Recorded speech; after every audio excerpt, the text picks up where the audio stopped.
నేను భారతదేశానికి భారతదేశ రాజ్యాంగానికి విధేయంగా ఉంటానని ఆంధ్రప్రదేశ్ రాష్ట్ర పోలీసు వ్యవస్థలో నిజాయితీతో వ్యవహరిస్తానని నిష్పక్షపాతంగా నిర్భయంగా రాగద్వేషాలకు అతీతంగా ప్రజలకు సేవ చేస్తానని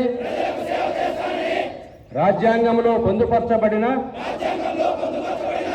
ప్రజల హక్కులను గౌరవిస్తూ నాకు అప్పగించిన విధులను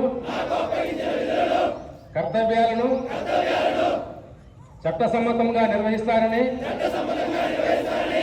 మనఃపూర్వకంగా ప్రమాణం చేయుచున్నాను.